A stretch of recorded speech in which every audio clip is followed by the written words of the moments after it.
Hola, ¿qué tal? ¿Cómo les va? Buenas tardes a todos ustedes. Bueno, desde ya les agradezco nuevamente por compartir una tarde más con la segunda clase del módulo de narcocriminalidad, narcotráfico y narcomenudeo, correspondiente al ciclo de la diplomatura.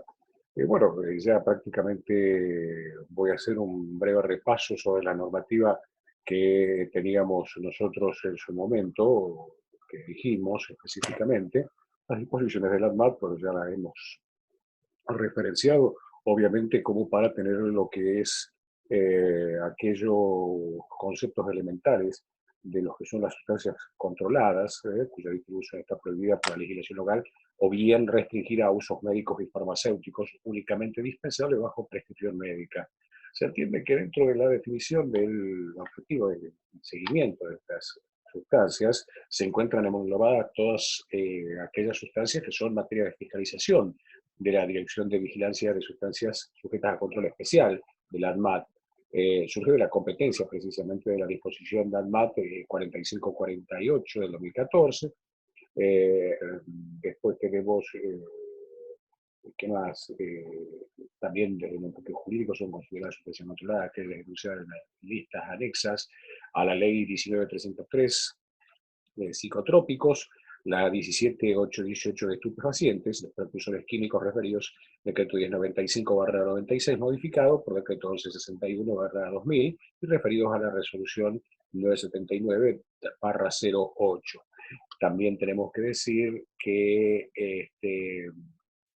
tenemos varias disposiciones de la ANMAT eh, con respecto a estupefacientes. Sin lugar a dudas, aquellas sustancias enumeradas de la 17818, la disposición de la ANMAT 885 refiere a lo que será estupefaciente también, como toda sustancia psicotrópica, con alto potencial de producir conducta abusiva y o dependencia psicofísica.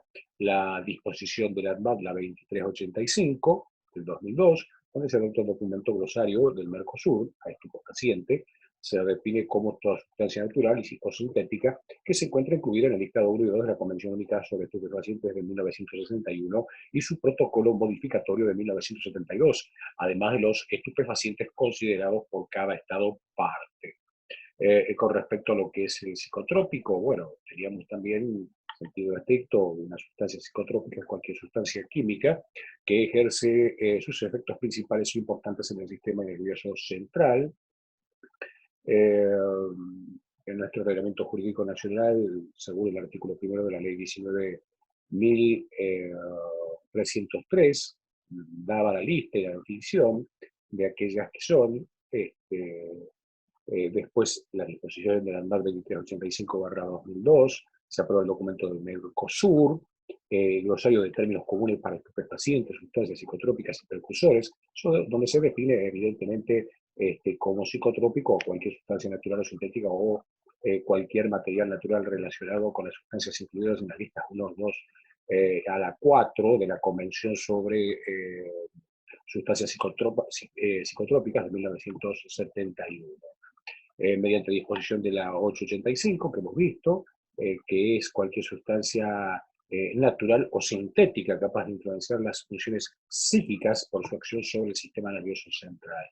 Con respecto a los precursores químicos, la República Argentina adhirió a la Convención de las Naciones Unidas contra el tráfico ilícito de estupefacientes y sustancias psicotrópicas de 1988 a través de la Ley 24.072 del año 1992 y adopta constantemente medidas a los fines de seguir los lineamientos internacionales de fiscalización de dichas sustancias. A su vez, por último, la Ley 23.737, que es la troncal, donde todo va a confluir, y establece en su artículo 24 que los precursores y productos químicos deberán o serán determinados en listas por el Poder Ejecutivo Nacional, que debe elaborarla periódicamente y también mantenerlos actualizados, obviamente. Por otro lado, el artículo 44 de la ley citada impone la creación de un registro especial que funcionará en la jurisdicción que determine el Poder Ejecutivo Nacional. También tenemos otra norma, el decreto 2064, serán considerados precursores y productos químicos determinados en las planillas como listas 1 y 2 respectivamente integrantes del presente decreto. Amén de ello, bueno, hicimos referencia al decreto 1161 del 2000, vigente a la fecha, modificado por el 1095, que modifica precisamente el 1095/96, que permite actualizar la lista de precursores, y la resolución 971 del 2008 de la Secretaría de Programación para la Prevención de la Drogadicción y Lucha contra el Narcotráfico. Actualmente la comercialización de efedrina y pseudoefedrina se realiza siguiendo los lineamientos marcados por la resolución conjunta NAVA 32 y 2529 y 851 del 2008 del Ministerio de Salud y Ambiente, Ministerio de Justicia, Seguridad y Derechos Humanos, y Secretaría de Programación para la Prevención de la Drogadicción y la Lucha contra el Narcotráfico. También hacíamos referencia a las sustancias de corte, a través de la disposición 7771 del 2015. Ahora bien, nosotros tenemos una legislación aquí en la Argentina, esta legislación penal sobre drogas. Bueno, hay que hacer una breve referencia histórica, aunque sea sucinta, como para entender un poco de dónde proviene nuestra ley, eh, la ley de estupefacientes. Y evidentemente el debate sobre la legislación de drogas es un tema que tiene trascendencia en el mundo contemporáneo, al menos por eh, siguientes motivos. Por un lado, por cuanto el abuso de sustancias psicoactivas y el narcotráfico son problemas que enfrentan la mayor parte de las sociedades contemporáneas. Por otro lado, cuanto las políticas dominantes fundadas en el llamado prohibicionismo y la estrategia del derecho penal máximo se encuentran fuertemente cuestionadas, no solo por la ineficiencia y ineficacia, sino por el sufrimiento que han ocasionado. Adicionalmente, porque este debate permite a su vez volver a reflexionar sobre un tema que no por clásico deja de ser relevante, y es el relativo a la justificación de la penalización de un comportamiento en una sociedad democrática. Las drogas y sus consumidores son objeto de una ley penal, la ley 23737, confiriendo al usuario el doble estatuto de enfermo y delincuente. Tal como veremos más adelante, esta doble condición es insoslayable a la hora de pensar las intervenciones posibles desde una lógica asentada en la salud mental. La posibilidad de historizar y conceptualizar el origen del desarrollo del marco regulatorio legal de los comportamientos y situaciones relacionadas con las drogas, su uso y consecuencia, incorpora la posibilidad de una problematización desnaturalizante, por cierto, de la dimensión jurídica política de las cuestiones relacionadas con el consumo de sustancias psicoactivas. En el mismo sentido, la revisión de estos aspectos nos lleva a la jurisprudencia, que también vamos a ver, que se han dado en los últimos 30 años, los cuales se han reflejado en fallos emblemáticos, entiéndase, decisiones de los jueces, para aquellos que no son abogados, dando cuenta de las diferentes interpretaciones que la norma legal puede tener. Sirve a modo de mapa histórico de un debate, si se quiere. Y con respecto a la guerra contra las drogas, tiene sus antecedentes y orígenes varios, y tiene su análisis e indagación con respecto a esto. Nosotros entendemos que esto de la guerra surge a través de ciertos movimientos del siglo XIX y principios del siglo XX en Estados Unidos, estas corrientes de ideas expresadas en dos vertientes diferentes y complementarias. Por un lado, una cadena moral generalizada por la sociedad estadounidense hacia el consumo de ciertas sustancias asociadas a poblaciones y sectores sociales marginados y discriminados como sociedad, así como la sociedad, como los negros con la cocaína, los inmigrantes chinos con el opio y los mexicanos con la marihuana. Por otro lado, el cuerpo de instituciones médicas y farmacéuticas de Estados Unidos intentan consolidarse como un monopolio en cuanto a la prescripción de sustancias psicoactivas y comienzan a condenar la autoadministración, rechazando la venta libre en farmacia. Se señala como génesis de estos movimientos la moral protestante, vigente, si mal no recuerdo, en el siglo XVIII y XIX, en los Estados Unidos, que hace de la abstinencia una obligación moral para todos los seres humanos. Evidentemente que esto va a ser algo específico, algo, este, esta abstinencia para todos los seres humanos, con objeto de proteger a los hombres de sus propios excesos, esto es, protegerlos de sí mismos. Posteriormente, estos principios morales, aunque continúan vigentes, fueron reemplazándose poco a poco por fundamentos de orden sanitario y social, que complementan y justifican, evidentemente, aquellos. Estas tendencias, aunque de origen diverso y hasta contradictorio, tributarán de manera común a la generación e instaurarán de políticas, para instaurar políticas y legislaciones prohibicionistas, donde se combinarán complementariamente principios científicos sanitaristas y severos preceptos morales, condenando social y jurídicamente el uso de ciertas sustancias psicoactivas. Es un dato objetivo que los Estados Unidos detenta actualmente el liderazgo de las guerras antidrogas desde 1909 y su legislación prohibicionista ha aportado el modelo de los acuerdos internacionales para el control de las drogas. Esto entonces llamamos estas políticas prohibicionistas, podemos decirles que han ganado el terreno y se han convertido a nivel mundial en el paradigma de la guerra contra las drogas. No en vano, fíjense ustedes lo que está pasando en Venezuela con respecto a la orden de detención de Nicolás Maduro por ser el presidente de un cártel de una organización de narcotráfico. Pero estas políticas evidentemente siempre han ido fracasando en una y otra vez, y las recetas que implementan también, obviamente. A pesar de su falta de éxito, el Departamento de Estados Unidos Antidrogas, la DEA, ha convencido a los gobiernos de todo el mundo de que posee una experiencia inigualable, insoslayable en la temática de drogas. Las sucesivas administraciones norteamericanas han presionado explícitamente las mayores veces o implícitamente las menos a los países europeos para que adopten tácticas fallidas, y en caso de países denominados del tercer mundo como nosotros, las ha impuesto de manera rígida junto a otras recetas económicas, compartiendo estas últimas tanto su fundamentalismo como sus reiterados fracasos. Pero fíjense ustedes que desde la segunda mitad del siglo XX, ya la iniciativa llevada a cabo por Estados Unidos y en otros países con el objeto de la persecución con respecto a la producción, comercio o consumo de estupefacientes a los que se le atribuye el estatus de droga prohibida, en tanto no son medicinales, se les dio a llamar guerra contra las drogas. Ahora bien, con respecto a los antecedentes de la ley 23737, hay que decir varias cosas. Y dentro de esa variedad de cosas, tenemos que ver que vamos a partir, por lo menos lo que he podido rastrear, que desde 1930 existió una ley, la 11331, la cual modificó el artículo 204 del Código Penal, introduciendo el párrafo tercero donde se incrimina la posesión y tenencia de drogas no justificadas en razón legítima. Y este es, por así decirlo, el momento fundante de la legislación prohibicionista en nuestro país. Como veremos, se inaugura con ello un fenómeno que alcanza nuestros días. La ambigüedad o la falta de precisión de expresiones tales como justificadas en razón legítima van a ser casi la constante en los discursos y textos que en relación a drogas y sus usuarios se da. Otro dato no menor es la correspondencia cronológica del prohibicionismo vernáculo en el desarrollo y consolidación legislativa prohibicionista norteamericana, que en la década de 1930 ingresaba a una etapa que llega hasta nuestros días, donde el centro de los esfuerzos estatales legislativos y de seguridad se ponen sobre el control y combate de los denominados narcóticos.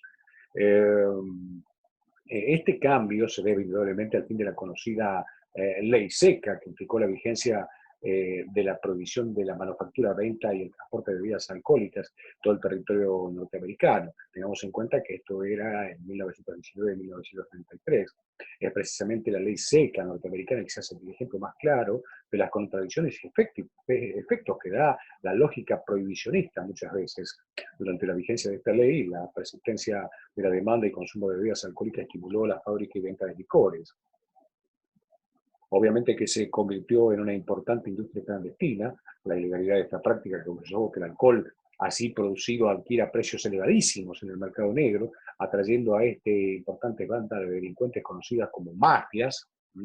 Ahí vemos a Al Capone y otros personajes de la mafia norteamericana que evidentemente estaban intentos en todo esto. No vamos a analizar, despreocúpense por la ley seca, pero sí me interesaba ver el antecedente o los antecedentes, el aspecto histórico, de dónde proviene ya el efecto prohibicionista de la ley. El segundo antecedente legislativo de nuestro país data de 1942, el proyecto del diputado José Peco, evidentemente, es un proyecto legislativo que solo reprime la tenencia de sustancias cuando estén destinadas al comercio o para suministrárselas a otro, excluyendo de la punición la tenencia de una dosis para uso personal.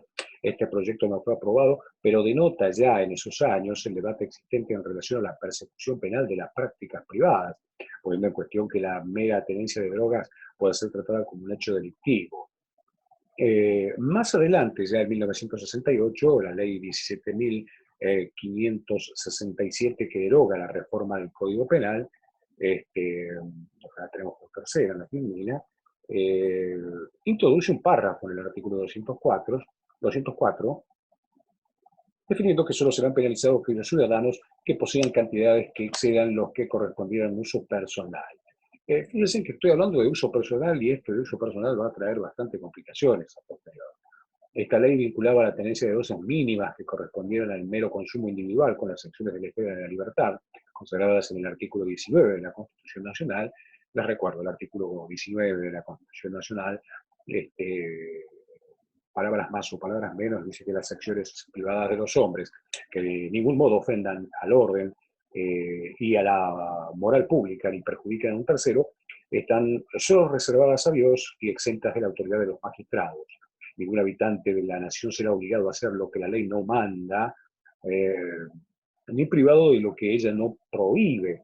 Esto marca la Constitución Nacional. Y ténganlo en cuenta eso, porque por ahí con las prohibiciones tenemos ciertos problemitas, porque por ahí puede haber algún descabellado que prohíbe cosas cuando tenés una ley que te habilita, o cuando te prohíbe cosas que no te habilita la ley y vos la prohibís, entonces sos un déspota, evidentemente.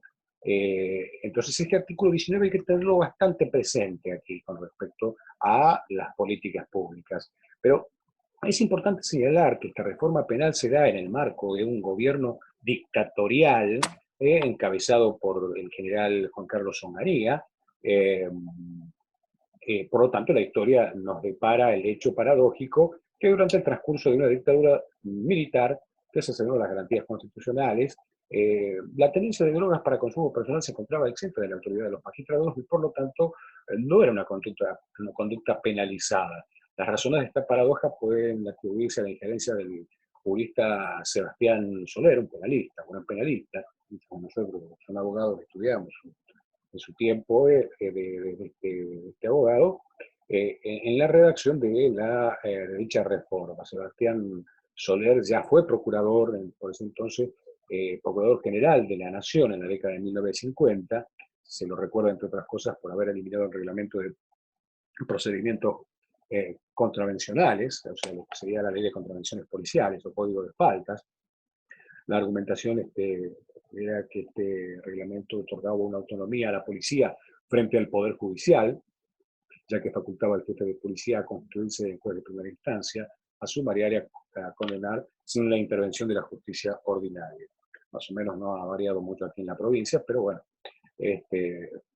finalizada la dictadura del general Onganía y con el regreso del gobierno constitucional, con Héctor José Cámpora primero y luego el general Juan Domingo Perón, después en 1973, la reforma del Código Penal de 1968 fue declarada ineficaz por la ley 20.506, a partir de la cual se restauró el régimen de la legislación anterior.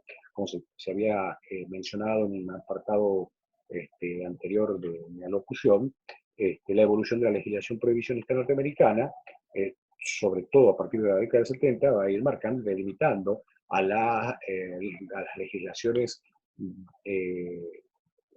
penal de nuestro país. Es evidente que en la década del 70 la influencia de las resoluciones de los organismos internacionales en cuanto a la legislación y políticas locales respecto del problema de las drogas se llevó a cabo en el marco de la denominada doctrina de seguridad nacional, propia de la Guerra Fría, cuyo axioma fundamental señalaba que los propios ciudadanos de un país son posibles amenazas a la seguridad. Bajo ese contexto se desarrollaron políticas en relación al consumo de drogas, caracterizadas por un fuerte sesgo estigmatizador, plasmada en la sanción de la ley 20.771 en 1974, que es la otra que hemos encontrado acá, en la Filmina la tenemos, que penaliza la tenencia para uso personal. Fíjense que ese proyecto de la citada norma nació en el Ministerio de Bienestar Social de la Nación que estaba por aquellos días a cargo de José López Rega, quien fue fundador de la AAA, el Grupo para Policía Antecedente y Precursor del Terrorismo de Estado, para los jóvenes que nos están, que están escuchando en este momento. Es importante señalar que la fundamentación del Poder Ejecutivo, mediante la cual se elevó el proyecto de ley, expresó en forma muy clara respecto a cuál era la naturaleza del bien jurídico a tutelar de la citada norma. En 2 párrafos se evidencia la política del gobierno constitucional, luego hecha propia por la dictadura militar a partir de marzo de 1976, de vincular droga con su versión. La exposición de los motivos de la ley 20771 e incorporada al Código Penal en 1974, señalaba de manera inequívoca el control penal de las drogas era necesario para tutelar la seguridad nacional y la defensa nacional, el tráfico ilegal de estupefacientes, que debe ser perseguido hasta su aniquilación. El artículo 6 de esa ley imponía la pena de 1 a 6 años de prisión al que tuviera en su poder estupefacientes, aunque estuvieran destinados a consumo personal, y agregó el artículo 77, la definición de estupefacientes que ya habíamos mencionado anteriormente. La ley 23737 está vinculada a la obligación internacional de sancionar el tráfico de estupefacientes y prohibición por red de tratos internacionales, de tratados internacionales. Existe una distribución internacional del control social y nosotros ocupamos una posición de un país de poco consumo en cuanto a los volúmenes internacionales de este tráfico. Es un país de paso, de lavado, de inversión de capitales, de capitales lavados, según Zaffaroni. En Argentina, dentro del marco de la guerra contra las drogas, se encuentra vigente esta ley sobre tenencia y tráfico de estupefacientes sancionada en 1989. La actual ley de estupefacientes modificó y derogó parcialmente la ley 20.771.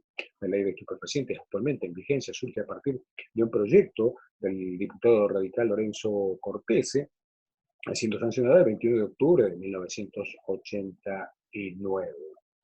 Tipifica, entre otras conductas penalizables, la tendencia simple, la tenencia para consumo personal y la tenencia con fines de comercialización, las cuales castiga con un sistema mixto que incluye la aplicación de penas y medidas de seguridad. Disculpen, que después lo vamos a ver con mayor detenimiento.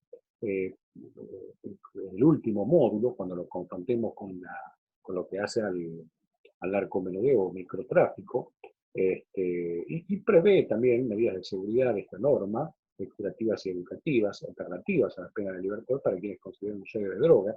En su articulado se combinan y complementan estrategias punitivas como la cárcel, con medidas terapéuticas y tratamiento de diversas índoles. Algunos autores, desde una mirada crítica, han señalado que esta ley, por la vía del tratamiento compulsivo, instaura una detención del consumidor por tiempo indeterminado, bajo control judicial, obviamente, pero de acuerdo con recomendaciones de peritos, médicos, psiquiatras, psicólogos, asistentes sociales.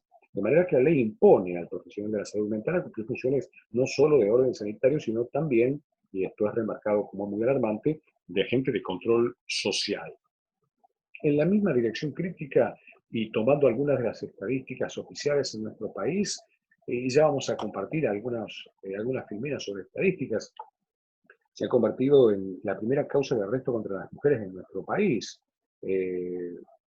Ya en el año 1998 había alcanzado el 51%, eran mujeres detenidas por narcotráfico. A partir de estos datos se afirma que cuando un hecho ilícito se eleva como causa principal de las condenas y al mismo tiempo crece su incidencia, en lugar de disminuir con la prohibición y la represión, cabe pensar que la legislación y sus procedimientos encubren procesos de control social condicionados por la moral vigente. La definición de estupefaciente del Código Penal argentino, en el título 13, significado de concepto, que está en el artículo 77, comprende los estupefacientes, psicotrópicos y demás sustancias, que ya lo dijimos.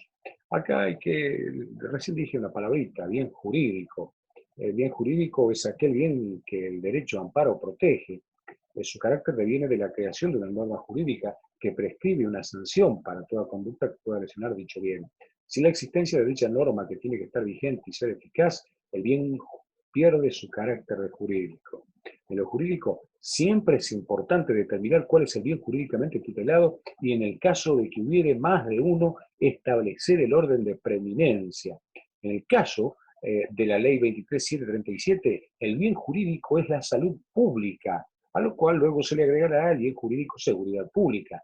Por esto, los aspectos legales de las drogas, lo que es tenencia, consumo, distribución, suministro, tráfico, fueron vinculados alternativamente con la salud pública, la vida, la libertad, la intimidad, la defensa nacional y la defensa de la familia. Ahora bien, eh, esto les recuerdo más o menos en esta filmina de lo que hemos visto en la clase anterior con respecto al término estupefaciente y luego el listado de los estupefacientes que marcaba el decreto hasta llegar a nuestra ley, que es la 23737. Pero hay aspectos jurisprudenciales. ¿Qué son o qué es la jurisprudencia? Así, bien sencillo, no utilizar tantos términos jurídicos, pero sí es una reiterada y habitual concordancia de las decisiones de los organismos jurisdiccionales del Estado sobre situaciones jurídicas idénticas y análogas. Es una definición básica, interesante, pero son decisiones de los jueces que se repiten en manera reiterada y habitual. Se puede clasificar distintos tipos de jurisprudencia, pero a los fines de la exposición es preciso definir también el concepto de jurisprudencia derogatoria, entendido como la que elabora el régimen a la que ha de sujetarse cierta situación contraviniendo lo dispuesto por la ley. Estos conceptos son de pura utilidad a la hora de entender lo que se conoce como aspectos jurisprudenciales que decimos nosotros y estos altibajos de la justicia con respecto a las sentencias en determinados casos. En el caso de la ley 20.771 y la 23.737 encontramos casos de jurisprudencia y jurisprudencia derogatoria. Bajo la vigencia de la ley 20.771 reseñamos dos antecedentes que ilustran las posturas antagonistas en relación a la interpretación de la norma.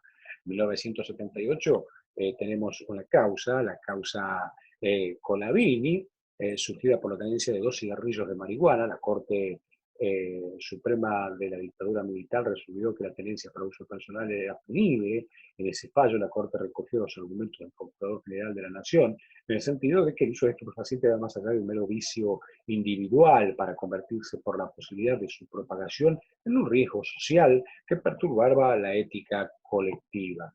Ya en 1986 tenemos dos, Basterrica por un lado y Capalvo por otro, se cambió de postura, desincriminando la tenencia de estupefacientes para consumo personal. Este fallo ocurre luego de finalizada la dictadura militar, cuando el clima social y político priorizaba la vigencia de las libertades democráticas. La Corte Suprema de ese momento consideró el consumo como una acción privada, recuerden el artículo 19 de la Constitución Nacional. En ese fallo, la Corte Suprema no solo revisó la constitucionalidad de la norma, sino también su racionalidad, concluyendo que no estaba probado que la punición fuera un remedio eficiente para el problema que planteaba las drogas. Allí se sostiene que una respuesta de tipo penal tendiente a proteger la salud pública a través de una figura de peligro abstracto no tendrá siempre un efecto disuasivo moralizador positivo respecto del consumo de lo que realiza ese consumidor ocasional o aquel que se inicia en la droga.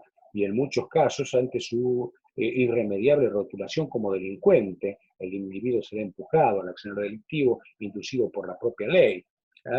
Ya, sin lugar a dudas, aquellos que, bueno, esto es criminología. Vamos a ver, lo primero que se me viene a la mente es la estigmatización del sujeto, la teoría del etiquetamiento, etcétera, quedará estigmatizado como delincuente por la misma sociedad, será el desviado que debe encargarse de proporcionar medios para tratar al individuo de esta sociedad, tendrá un antecedente penal que lo acompañará en el futuro y lo va a obstaculizar para posibles salidas laborales o reinserción en la realidad que trata de evadir. A partir de la sanción de la ley 2337 en el año 1989, estos altibajos pueden ejemplificarse con algunos casos testigos. En la Corte Suprema de 1990, ya ampliada por el gobierno de ese entonces, que no lo pienso nombrar, en la causa Montaldo, habían sido un hecho, habían detenido a los sujetos con 2,7 gramos de marihuana y se volvió a la postura de la Corte Suprema de 1978 imponiendo la penalización para la tenencia de uso personal.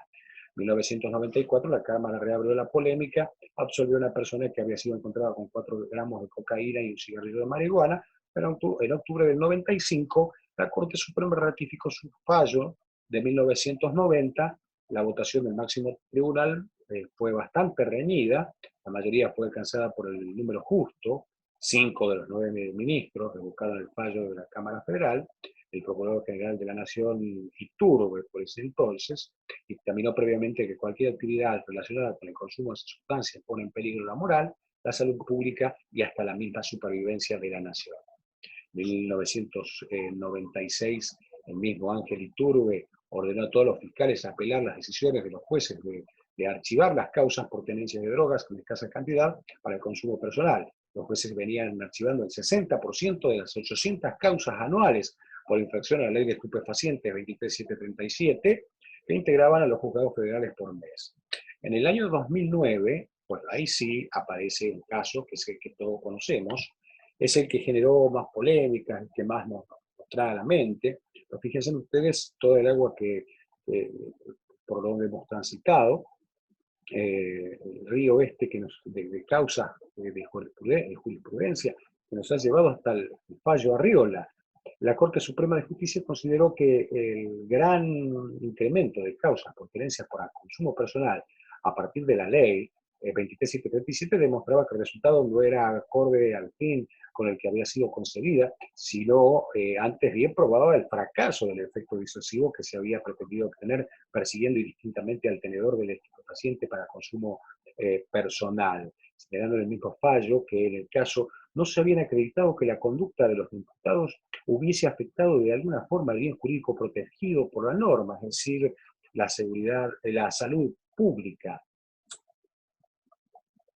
De modo que con este fundamento, el principio de lesividad, que proscribía el castigo de una acción que no provocara un resultado, por lo menos un riesgo especialmente previsto, era admisible la sanción pretendida por tratarse de una acción privada. Por lo tanto, la Corte Suprema resolvió hacer lugar a la queja es un recurso, declarar procedente el recurso extraordinario, declarar la inconstitucionalidad del artículo 14, segundo párrafo de la ley 23737, precisamente hablamos de consumo personal, con el alcance señalado en su considerando final, y yo ahí le subo el fallo para que lo vean, y dejar sin efecto la sentencia apelada en lo que fue motivo de agravio. Este fallo, el más reciente, no sé si reciente, pero sí, o sea, el más importante en los fallos de esta etapa moderna, incorporó el debate sobre las políticas y legislaciones prohibicionistas en la agenda pública e mediática, abriendo un contexto actual de polémica y problematización que sigue en la actualidad en las temáticas de droga y drogodependencias. Si bien la ley penaliza la tenencia, se empieza a apreciar en distintos fallos una tendencia creciente hacia la descriminalización de la tenencia para el consumo personal. De acuerdo al fallo de la Corte Suprema, el cuestionamiento estaría centrado en el segundo párrafo del artículo 14 de la ley 23737 y su condición de inconstitucional por colisionar con el artículo 19 de la Constitución Nacional. Sin embargo, quiero tener presente y dejarle ciertos aspectos que me parecen interesantes abordar en el caso Arriola, sobre ciertas cosas que dijeron los jueces. A ver, en el marco de una investigación por tráfico y comercialización de estupefacientes se realizó un allanamiento durante el cual resultaron detenidos 8 personas con marihuana en su poder que en su escasa cantidad denotaba ser para uso personal. La defensa de los detenidos sostuvo que el artículo 14, segundo párrafo de la ley, que reprime la tenencia de estupefacientes para consumo personal, es incompatible con el principio de reserva contenido en el artículo 19 de la Constitución Nacional y señaló que la intervención punitiva, cuando no media un conflicto jurídico, entendiendo como la afectación a un bien jurídico total o parcialmente ajeno, individual o colectivo, no era legítimo. A ver, esto que denotaba ser para uso personal, habían encontrado, habían sido requisados por personal policial y habían encontrado ropa, entre sus ropas alrededor de 3 cigarrillos de marihuana o poca cantidad de esa sustancia en cada uno de los casos. Aquí, en ese fallo, el maestro Fay, que lo vemos aquí, que fue un gran jurista, un gran la sapiencia de este juez era impresionante, admirable, por cierto. Dejó en claro ciertas cosas el doctor Carlos Fay en ese fallo, y me interesaba rescatar las siguientes. Hoy la respuesta criminalizadora se advierte a todas luces ineficaces e inhumanas. Después, la contundencia, eh, y ampliando esta idea, señaló que la contundencia con la que se ha demostrado la ineficacia de la estrategia que se vino desarrollando en la materia, en especial el hecho de considerar que persiguiendo penalmente la tenencia para consumo combatiría exitosamente el narcotráfico. Y agregó, ha quedado demostrado cuán perimida resulta la antigua concepción de interpretar que toda legislación personal debe dirigirse indefectiblemente al binomio traficante-consumidor. Eh, por otro lado, el doctor Zaffaroni señaló el procesamiento de usuarios se convierte en un obstáculo para la recuperación de los pocos que son dependientes, pues no hace más que estigmatizarlos y reforzar su identificación mediante el uso del tóxico, con claro perjuicio del avance de cualquier terapia de desintoxicación y modificación de conducta que precisamente se propone el objetivo inverso, esto es, la remoción de esa identificación en procura de su autoestima sobre la base de otros valores. El doctor Fay seguía aclarando y seguía emitiendo su voto, refiriéndose en este caso al consumo de estupefacientes, indicó, es claro que las respuestas definitivas para estos planteos no pueden encontrarse en el marco de una causa penal, sin perjuicio de la posibilidad de soluciones en otros ámbitos. Es indudablemente inhumano criminalizar al individuo, sometiéndolo a un proceso criminal que lo va a estigmatizar de por vida y aplicándole en su caso una pena de prisión. Y párrafo después afirmó que la adicción es un problema de salud y no debe encarcelarse a los afectados. Antes bien, es primariamente en el ámbito sanitario y mediante nuevos modelos de abordaje integral que el consumo personal de drogas debería encontrar las respuestas que se persigue. Se conjuga así la adecuada protección de la dignidad humana sin desatender el verdadero y más amplio enfoque que requiere esta problemática, sobre todo en el aspecto relacionado con la dependencia a esta sustancia.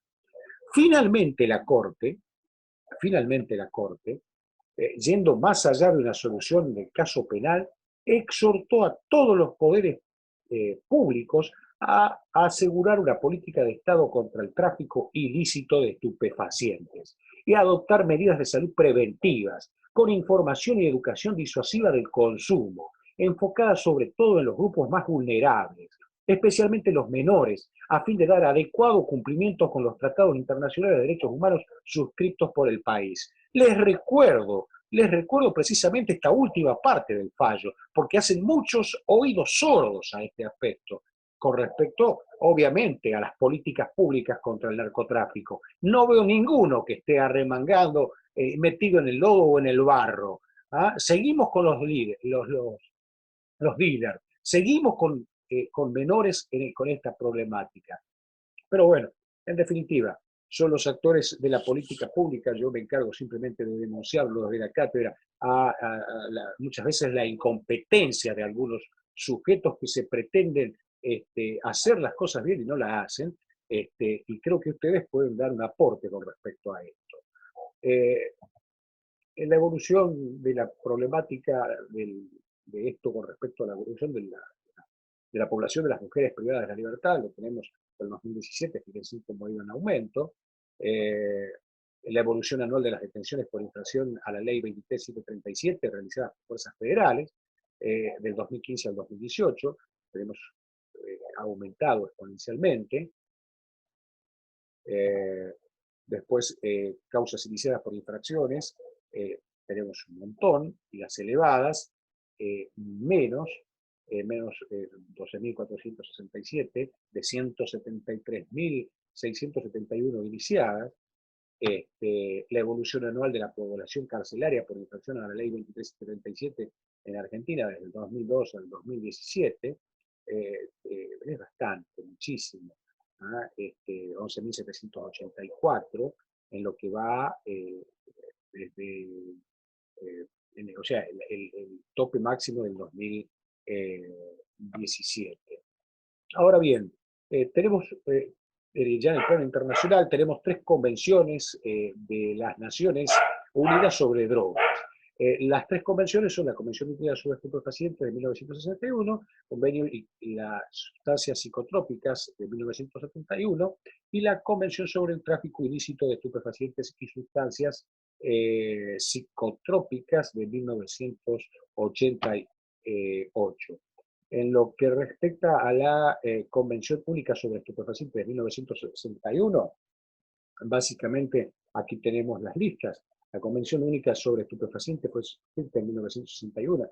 Antes de esa fecha, el régimen normativo internacional en materia de drogas estaba conformado por un gran número de acuerdos y tratados. Esta convención sustituyó la gran mayoría de sus instrumentos y de esta forma logró unificar el régimen de fiscalización internacional.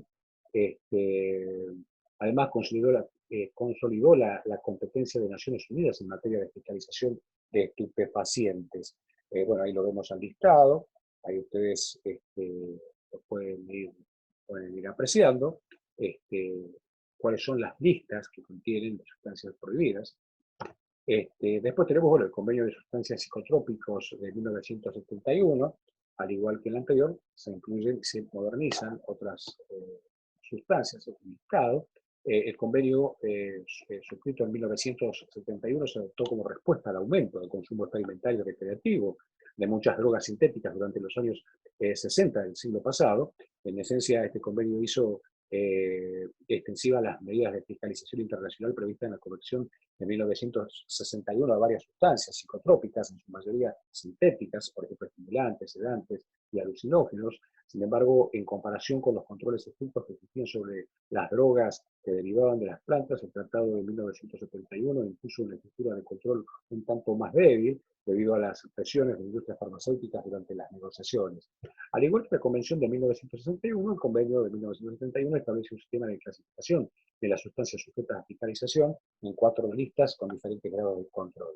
La clasificación está relacionada con la dependencia que crean las propiedades de las sustancias y el nivel de abuso potencial de las mismas y su valor terapéutico. La Convención contra el Tráfico Ilícito de Estupefacientes y Sustancias Psicotrópicas de 1988, como respuesta al creciente problema del abuso y el tráfico de drogas durante los años 70 y 80 del siglo pasado, se adoptó la Convención contra el Tráfico Ilícito de Estupefacientes y Sustancias Psicotrópicas de 1988. Este instrumento contempla los otros 2 tratados y ofrece, en esencia, medidas integrales para combatir el tráfico de drogas. Los objetivos principales son los de reforzar la cooperación internacional en materia de represión del narcotráfico y armonizar y fortalecer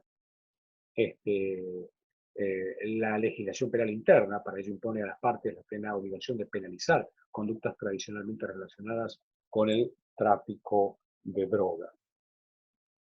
Suma nuevas modalidades delictivas, como el blanqueo de capitales, prevé por primera vez disposiciones penales específicas para la adquisición, la posesión y el cultivo para consumo personal y regula con bastante detalle diferentes supuestos de la asistencia judicial. Contiene disposiciones referidas a la competencia y a la eliminación del tráfico ilícito en las zonas y puertos francos mediante la utilización de los servicios postales. Además, complementa las disposiciones de la Convención de 1961 referida a los cultivos lícitos, indicando que las medidas que se adopten deben evitar su desvío hacia fines ilícitos y deben respetar los derechos humanos fundamentales, tener en cuenta los usos tradicionales lícitos y la protección del medio ambiente. La Convención de 1988 también prevé el mecanismo de fiscalización de sustancias que se utilizan con frecuencia en la fabricación ilícita de pacientes de sustancias psicotrópicas, por ejemplo, precursores, reactivos y disolventes. Las sustancias no están definidas en la Convención, pero se encuentran incluidas en 2 cuadros anexos a la misma, cuadro 1 y cuadro 2. De conformidad con el derecho internacional, estos tratados tienen fuerza vinculante para los estados, pero sus disposiciones no son directamente aplicables. La ejecución de ellas depende de que cada una de las partes adopte medidas legislativas pertinentes para implementarlas en sus propias jurisdicciones. Los 3 tratados prescriben que las partes podrán aplicar medidas de fiscalización más estrictas y rigurosas para supervisar el cumplimiento de los tratados y sus objetivos. Las convenciones otorgan las funciones a los organismos que señalamos primeramente, la Comunidad Europea, al GIFE, etc. Eh, Hay aspectos relevantes de la normativa internacional para combatir el tráfico ilícito de drogas, usos permitidos y usos prohibidos. Ese deber de fiscalizar y el deber de prohibir, como se indica en el preámbulo de las convenciones, la preocupación central del régimen jurídico internacional sobre el control de drogas es proteger la salud de los individuos y evitar los prejuicios sociales y económicos que ocasiona el uso indebido de estas sustancias sobre la sociedad. Para lograr estos objetivos, las convenciones sobre drogas se basan en un planteo esencialmente prohibicionista, que tiene por objeto principal eliminar el uso ilícito de drogas y asegurar su disponibilidad para usos médicos y científicos. El régimen internacional no distingue entre sustancias lícitas e ilícitas, diferencia en cambio entre usos prohibidos y permitidos, indebidos o debidos, ilícitos y ilícitos. La expresión frecuentemente empleada, drogas ilícitas o drogas prohibidas, no figura en las convenciones. En cambio, las expresiones uso indebido o usos ilícitos aparecen con frecuencias. Los usos ilícitos o permitidos de las drogas clasificadas se encuentran sometidos a medidas de control, esencialmente administrativas, de diferente intensidad, que varían según la lista en la que se encuentren. Por ejemplo, suministro de licencias, inscripciones en registros, fiscalización a cargos de organismos oficiales. Estos controles tienen el fin de evitar que los usos ilícitos se desvíen de canales ilícitos. El deber de prohibir, deber de tipificar, el artículo 36, 1A de la Convención de 1961, fíjense ustedes que las convenciones del 61 y 71, el deber de tipificar está contemplado de manera prácticamente equivalente, el artículo 36 y el artículo 22 de las convenciones. En ambos casos se puede decirse que esta obligación tiene un carácter débil, porque se encuentra condicionada a lo dispuesto por las constituciones de las partes.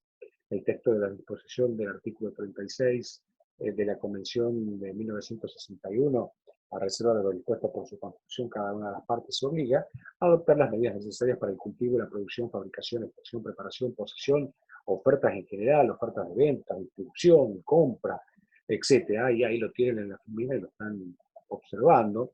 El artículo 22, por otro lado, disponía prácticamente lo mismo, a reserva de lo dispuesto en su constitución, cada una de las partes considerará como delito si se comete intencionalmente todo acto contrario a cualquier ley o reglamento que se adopte en cumplimiento de las obligaciones impuestas por este convenio y dispondrá lo necesario para que los delitos graves sean sancionados de forma adecuada, especialmente con penas de prisión u otras penas de privación de la libertad.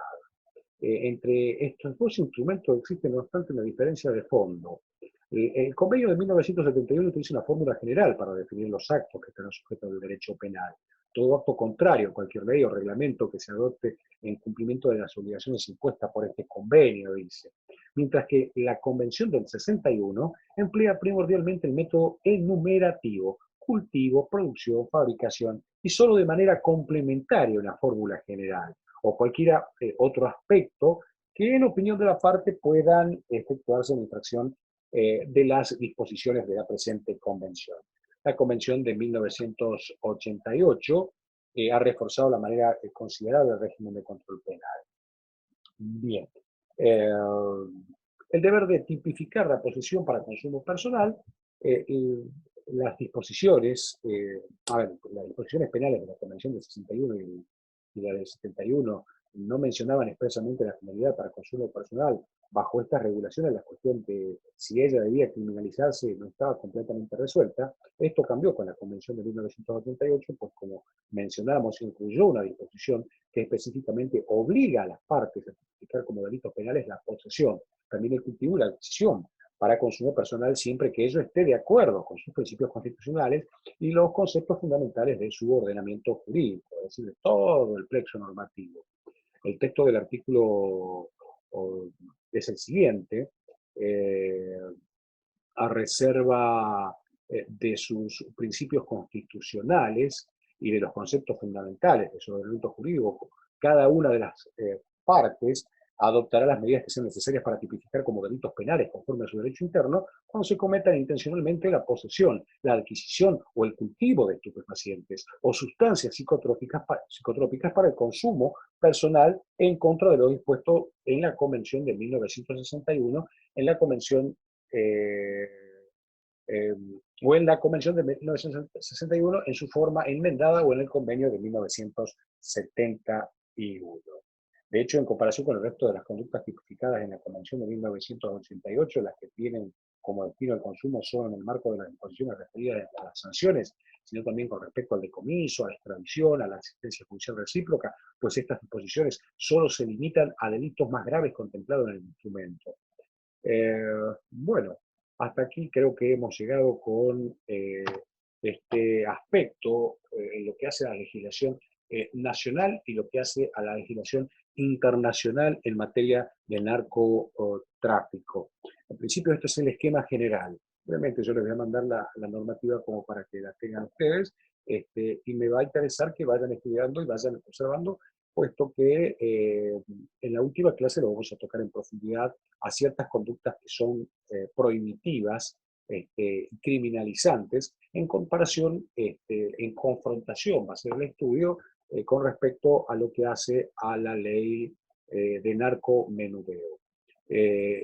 La próxima clase ya vamos a entrar a cuestiones criminológicas propiamente dichas, el aspecto sociológico, si se quiere, y las redes del narcotráfico. Bueno, muchísimas gracias y que tengan una hermosa jornada.